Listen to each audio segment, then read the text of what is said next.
Hello दोस्तों, welcome to my YouTube channel. मैं हूं आपका भाई अमर कुमार। अगर आप लोग नए हो मेरे चैनल पे तो चैनल को सब्सक्राइब करना ना भूलें और अगर वीडियो पसंद आए तो अपने प्यारे हाथों से एक लाइक भी कर देना। सो दोस्तों, आज का जो ये वीडियो है भाई बहुत ज़्यादा इंटरेस्टिंग होने वाला है और आज हम आपको बताएंगे विद्युत शक्ति, ठीक है ना। इसको सामर्थ्य भी कहते हैं और इसकी परिभाषा एक एक पॉइंट आपको बताएंगे और इसमें से कितने सूत्र बन सकते हैं, इनका सूत्र क्या होता है, कितने सूत्र इसमें यूज़ होते हैं, सब आज आपको हम बताएंगे। और फिर इससे रिलेटेड जो भी सूत्र हैं वो सब हम इस वीडियो में देखेंगे। तो आप वीडियो को इसकी बिल्कुल भी मत कीजिएगा और ये आपके लिए इम्पोर्टेंट है, ठीक है ना। चलिए वीडियो को स्टार्ट करते हैं। देखिए पहले तो हम बता देते हैं विद्युत शक्ति, ठीक है ना। इसको इलेक्ट्रिक पावर कहते हैं, इंग्लिश में इसको इलेक्ट्रिक पावर कहते हैं, ठीक। अब शक्ति, अब ये सामर्थ्य मतलब भाई क्षमता होती है एक प्रकार से, ठीक है ना। तो कितना अपने अंदर क्षमता है उसी, और इस शक्ति को ही सामर्थ्य कहते हैं, ठीक। इतनी बात समझ में आ गई। अब इसके परिभाषा को लिखते हैं, ठीक है ना। देखिए परिभाषा एक बार मैं पढ़ के सुना देता हूँ। किसी परिपथ या उपकरण में ऊर्जा व्यय होने की क्षमता को विद्युत शक्ति कहते हैं, ठीक है ना। मैं लिख लिख के बताता हूँ आपको, तब समझ में आएगा और एक एक पॉइंट को बताता हूँ, ठीक। देखिए किसी परिपथ में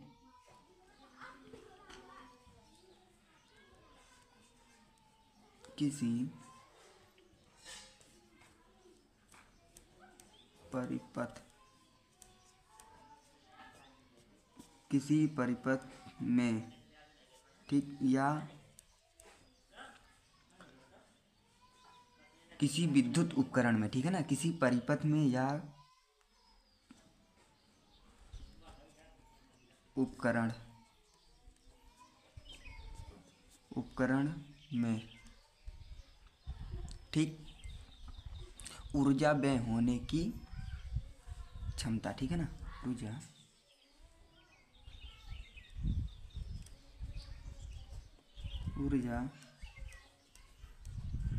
व्यय होने की क्षमता को विद्युत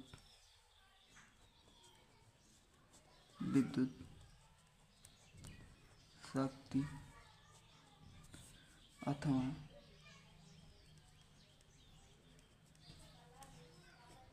सामर्थ्य कहते हैं, ठीक। सामर्थ्य कहते हैं। चलिए दोस्तों, मैंने तो लिख दिया, अब आपको एक एक पॉइंट समझाते हैं। देखिए किसी परिपथ में या उपकरण में, ठीक है ना। किसी परिपथ या उपकरण का मतलब ऐसा कोई उपकरण नहीं जो विद्युत से चलता हो। उस उपकरण में ऊर्जा व्यय होने की, अब व्यय मतलब उसमें ऊर्जा दिया जाए और कोई कार्य हो, ठीक ना। ऊर्जा व्यय होने की क्षमता को विद्युत शक्ति कहते हैं, ठीक ना। इसको सामर्थ्य भी कहते हैं, तो मैं यहाँ पोस्ट में लिख दे रहा हूँ, ठीक। सामर्थ्य भी, विद्युत शक्ति को सामर्थ्य भी कहते हैं, ठीक। इतनी बात समझ में आ गई। अब इसकी सूत्र क्या होते हैं वो हम आपको बताते हैं। तो सूत्र दोस्तों होता है पी, ठीक ना। इसे पी से प्रदर्शित करते हैं और यहीं लिख देते हैं क्या, पी, ठीक। इसे पी से प्रदर्शित करते हैं और पी बराबर होता क्या है, पी बराबर होता है मेरे भाई डब्लू बटे टी, ठीक। अब देखिए यहाँ एक एक पॉइंट को हम आपको समझाते हैं। देखिए पी तो आपको पता होगा, नहीं तो है शक्ति, ठीक। पी जो है वो शक्ति है, ठीक। और डब्लू क्या है, डब्लू है मेरे भाई ऊर्जा, ठीक। डब्लू ऊर्जा है, इसको ही कार्य कहते हैं, ठीक ना। तो इसमें कन्फ्यूजन नहीं होने हैं आपको, इसको कार्य भी कहते हैं, ठीक। और चलिए देखिए टी क्या है, ये टी जो है भाई वो समय है, ठीक। इतनी बात आपको समझ में आ गई होगी। देखिए पी को शक्ति कहते हैं, ठीक। डब्लू को ऊर्जा या फिर इसे कार्य भी कहते हैं और ये टी जो है वो समय है, ठीक। चलिए आगे बढ़ते हैं। चलिए अब इसमें कुछ और लिखना है तो वो लिख के बताते हैं हम आपको। देखिए यदि परिपथ में, ठीक, इससे ही सूत्र अब निकलना चालू होगा और ये ही आपके लिए यूज़फुल होने वाले हैं, ठीक ना। तो वीडियो को स्किप मत कीजिएगा। चलिए चलिए यदि परिपथ, यदि परिपथ में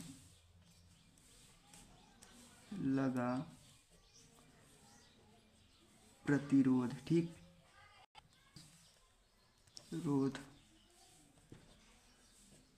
प्रतिरोध R हो। अब यहाँ आप समझ जाइए, प्रतिरोध को R से दर्शाते हैं, ठीक, इतनी बात समझ में आ गई। तथा उसमें बहने वाली धारा I हो, ठीक,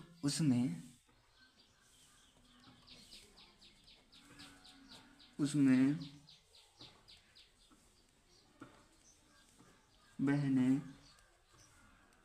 वाली धारा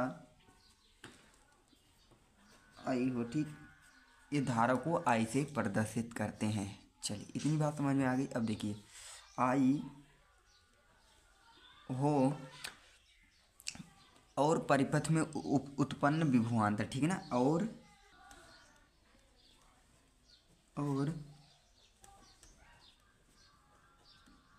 परिपथ में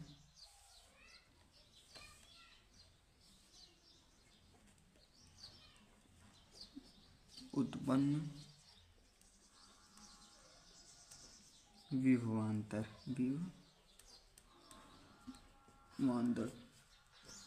और परिपथ में उत्पन्न विभवांतर V हो, ठीक, विभवांतर को यहाँ V से दर्शाते हैं। V है तो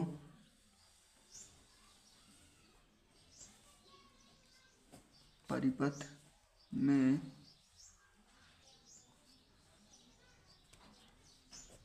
देखिए दोस्तों, अब ऊर्जा हो जाएगा मेरे भाई, ऊर्जा को W से डिनोट करते हैं, ठीक है ना, और ऊर्जा W बराबर होता क्या है, यानी ऊर्जा बराबर क्या होता है, ये होता है V into I into T, ठीक। अब देखिए, यहाँ ये बात समझ में आ गई, इतनी बात समझ में आई। देखिए, ऊर्जा को W कहते हैं और V आपको पता है, मैंने जैसा कि यहाँ लिखा है विभवांतर, ठीक ना, V विभवांतर है और I जो है मेरे भाई वो धारा है और ये T जो है वो समय है, ठीक। इतनी बात आपको समझ में आ गई होगी, ठीक। चलिए आगे अब बढ़ते हैं। देखिए, अब यहाँ अपन लोग लिखेंगे पुनः, ठीक, पुनः। अब उस सूत्र को लिखेंगे जो कि शक्ति का, ठीक, P बराबर W/T। अब देखिए, अपन लोग W के जगह पे इसको पुट कर देंगे, ठीक, इसको पुट कर सकते हैं ना, क्योंकि W यहाँ भी है और W ये भी है, यानी ऊर्जा ये भी है। और देखिए, अपन लोग अब इसके जगह पे इसको पुट कर देंगे, तो P बराबर हो जाएगा भाई W की जगह अपन लोग इसको रख देंगे, यानी कि VI इंटू T, ठीक, और बटे में क्या है T। अब देखिए, आपको यहाँ दिख रहा होगा T और T, ठीक ना, इससे ये कैंसिल हो जाएगा।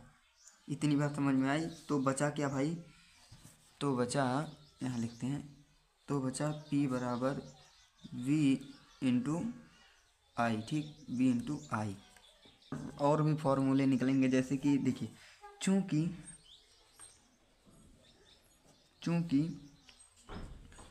चूंकि भाई ये जो I बराबर होता है ना, यानी कि धारा, ठीक, मैं काले से लिखता हूँ, यानी I बराबर होता है V/R, ठीक। ये जो है V विभवांतर है और I धारा है और ये R जो है वो प्रतिरोध है। इतनी बात समझ में आ गई। तब शक्ति क्या होगा वो देखिए, तब लिख के बताते हैं, तब शक्ति, ठीक, तब शक्ति यानी कि P बराबर, अब देखिए P यहाँ देखिए, यहाँ से क्या है कि P बराबर है V और I है, ठीक ना, तो I की जगह हम इसको V कर देंगे, यानी V इंटू V और बटे में R, ठीक। इतनी बात समझ में, यानी कि P बराबर हो जाएगा V स्क्वायर और बटे में R। सूत्र ये आपका वेरी इंपॉर्टेंट ये है। और फिर एक सूत्र ये है, इसको भी आप लोग याद कर लीजिएगा और एक सूत्र ये है भाई, और ये भी है एक सूत्र, और ये है, ठीक ना।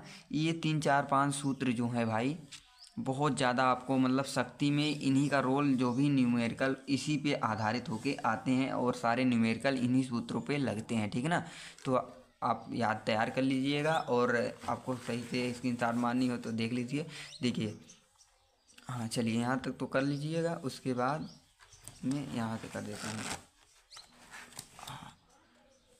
तो दोस्तों बस आज के लिए इतना ही था, मिलते हैं नेक्स्ट वीडियो में, तब तक के लिए जय हिंद।